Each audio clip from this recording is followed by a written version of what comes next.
The sun dipped below the horizon, casting long shadows across the Norfolk coastline.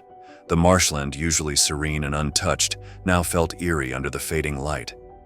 Peter Pugh, a sprightly 75-year-old with an adventurous spirit, trudged through the tall reeds, his boots sinking into the soft earth. He had wandered further than usual, captivated by the call of distant seabirds and the salty breeze brushing against his weathered face. Peter had always been fond of these walks. Retirement hadn't slowed him down. If anything, it had given him a new lease on life. But today, something felt different. The marshlands seemed denser, the paths less familiar. He remembered telling his friends to go ahead while he stopped to admire a rare marsh orchid blooming near the water's edge. Kneeling down, he traced the delicate petals with his fingers, utterly absorbed by the plant's beauty. By the time he stood up, the laughter and chatter of his friends had faded into the distance. He followed the path he thought they had taken, but the further he walked, the more disoriented he became. The reeds grew taller, blocking his view of the horizon, and the soft gurgling of water beneath his feet warned him of the approaching tide. Peter paused, wiping sweat from his brow. The distant cry of gulls overhead was the only sound breaking the silence. Determined not to panic, he pressed on. The landscape had a way of transforming with the shifting light, and familiar landmarks now seemed foreign. His boots squelched in the thickening mud, and the ground grew softer and more treacherous with each step. After an hour of wandering, Peter found himself at the edge of a shallow pool. He tested the ground ahead with his walking stick, but as he stepped forward, his foot sank deeply into the marsh. Struggling to pull it free, his other foot slipped beneath the surface. A sudden wave of exhaustion washed over him. With great effort, Peter hauled himself onto a patch of firmer ground, panting heavily. The reeds swayed gently around him, rustling in the evening breeze, but otherwise the world felt unnervingly silent. He realized he had strayed much further than intended. Night was drawing in fast, and the air grew colder with each passing minute. Peter sat for a moment, trying to gather his thoughts. He remembered an old lesson his father had taught him about marshlands. If you're stuck, stay put and wait for the tide to drop. That advice seemed practical enough, but as he glanced around, he couldn't help but feel the creeping isolation settling in.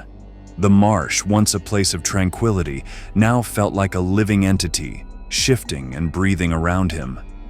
Meanwhile, Peter's friends had reached the Brancaster pub, expecting to see him nursing a pint by the fire. The warm hum of conversation filled the room, and the familiar crackle of the fireplace offered comfort against the cool evening air. Alan Wicks scanned the crowded pub, his eyes narrowing as he searched for Peter's familiar tweed cap and walking stick. When he failed to spot his old friend, he assumed Peter had simply taken the long way around. "He's probably admiring the moonlight over the marsh," Alan remarked with a chuckle, easing onto a bar stool. "You know how he gets when he finds something interesting out there." The others nodded in agreement, raising their glasses to Peter's adventurous spirit. But as the minutes stretched into an hour, Alan's humor waned. Peter was never late for their evening drink, and his absence grew more troubling with each passing moment. "It's not like him to be this late," muttered Jane Porar, one of Peter's closest companions. "Maybe he's just lost track of time." Alan frowned, glancing at the clock above the bar. "Even if he did, it's getting dark fast. We should have seen him by now." By 9 p.m., concern had settled heavily over the group. Alan decided to retrace their earlier route, hoping Peter might still be wandering along the path. He and Jane lit their lanterns and walked along the edge of the marsh, calling out Peter's name into the darkness. Their voices echoed through the reeds, but were met only by the soft rustling of the wind. After a fruitless hour of searching, Alan returned to the pub, his face pale. "I'm calling the Coast Guard," he announced, pulling his phone from his coat pocket. The pub quieted as the realization set in. Peter was truly missing.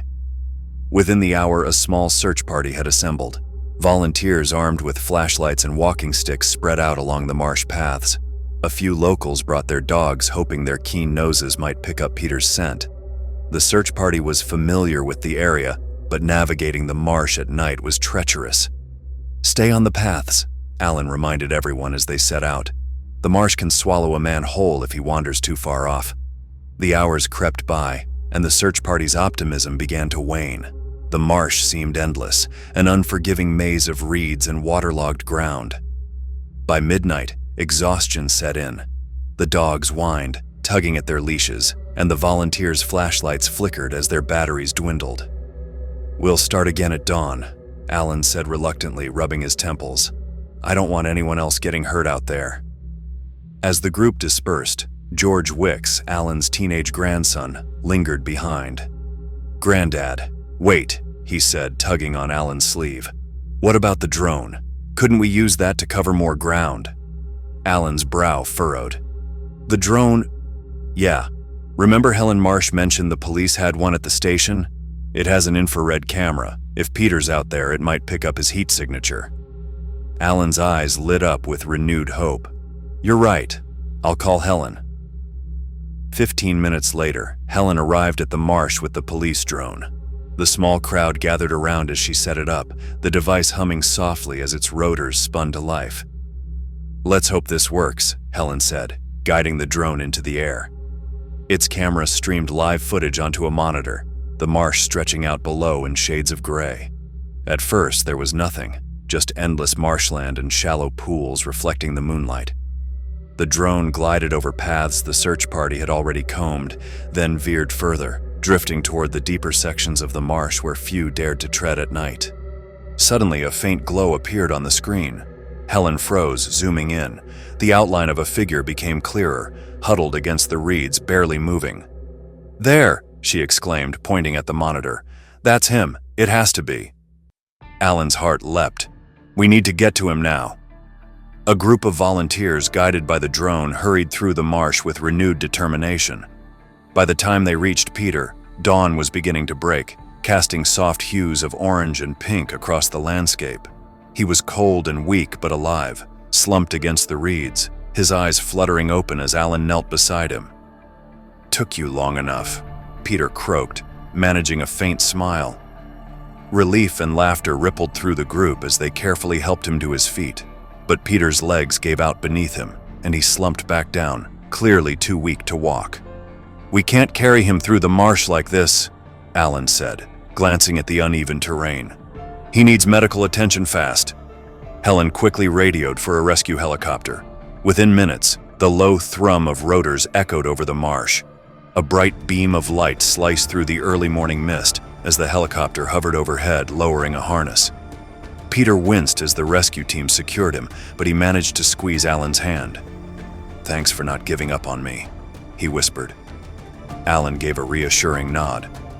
"We weren't about to let the marsh keep you." The footage captured by the drone quickly went viral after the local news station shared the dramatic rescue.